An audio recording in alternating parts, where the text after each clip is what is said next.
TDP కూటమి ప్రభుత్వానికి వరుసగా షాక్ల మీద షాక్లు తగ్గుతున్నాయి. అది కూడా ఊహించని వ్యక్తుల నుంచి. ముఖ్యంగా కాపు సామాజిక వర్గంలో చేంజ్ కనిపిస్తోంది. ఆ సామాజిక వర్గం నుంచి సవాళ్లు ఎదురయ్యే పరిస్థితి వచ్చింది. ఆశా కిరణ్ రంగారాధ మిత్ర మండలి ద్వారా యాక్టివ్ అవుతున్నారు. ఈ నెల 26న విశాఖలో రంగాసేన ద్వారా సరికొత్త రాజకీయ పిలుపుకు సిద్ధపడుతున్నారు. అయితే ఇంతలో కాపు సామాజిక వర్గానికి చెందిన కురవృద్ధుడు సీనియర్ నేత చేగొండి హరిరామ జోగయ్య ప్రభుత్వానికి ఘాటైన లేఖ రాశారు. ప్రభుత్వ వైఫల్యాలను ఎత్తి చూపారు. కాపు సామాజిక వర్గం రాజకీయంగా ఎప్పుడూ స్థిరంగా ఉండదు. రాజకీయ పార్టీల పనితీరును అనుసరించి కాపులు రాజకీయ నిర్ణయం తీసుకుంటారు. వరుసగా ఒకే రాజకీయ పార్టీకి అండగా నిలవరు కూడా. మొన్నటి ఎన్నికల్లో కూటమి ప్రభుత్వానికి అండగా నిలిచారు కాపులు. ఎన్నెన్నో హామీలు కూడా ఇచ్చింది కూటమి. కానీ ఒక్కటంటే ఒక్క హామీ కూడా నెరవేర్చలేకపోయింది. దీంతో కాపుల్లో ఒక రకమైన చేంజ్ ప్రారంభమైంది.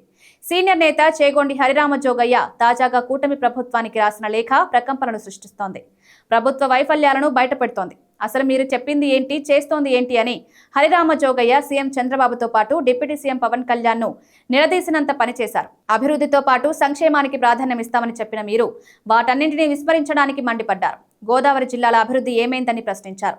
40 హామీలను బుట్ట దాఖలు చేశారని, పూర్తిగా ప్రజా వ్యతిరేకతతో పాలన సాగిస్తున్నారని ఎద్దేవా చేశారు. మరోవైపు వంగవీటి మోహన్ రంగా కుమార్తె ఆశా కిరణ్ రంగంలోకి దిగారు. రంగా వారసుడిగా రాధా ఇప్పటికే రాజకీయాల్లో ఉన్నారు. పొలిటికల్ అంశాల జోలికి ఆశా కిరణ్ ఎన్నడూ రాలేదు. కానీ ఫస్ట్ టైం ఆమె నేరుగా రంగంలోకి వచ్చేశారు. పవన్ కళ్యాణ్ పేరుతో కాపులను కూటమి ప్రభుత్వం మోసం చేసిందని గ్రహించి ఆమె రంగంలోకి దిగినట్లు తెలుస్తోంది.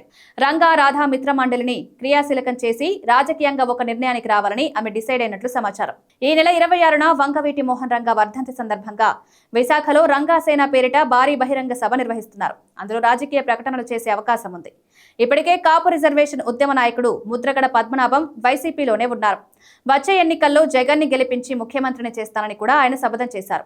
ఇప్పుడు మరో కాపు కురవృద్ధుడు హరిరామ జోగయ్య సైతం కూటమి ప్రభుత్వ వైఫల్యాలను ఎండగడుతున్నారు. కాపుల ఆశాజ్యోతిగా భావించే మోహన్ రంగా కుమార్తె ఆశా కిరణ్ సైతం కూటమి ప్రభుత్వం పట్ల వ్యతిరేకంగా ఉన్నారు. ఈ పరిస్థితులన్నీ చూస్తుంటే మాత్రం వచ్చే ఎన్నికల్లో కాపు సామాజిక వర్గం వైసీపీ వైపు టర్న్ అయ్యే పరిస్థితి కనిపిస్తోంది.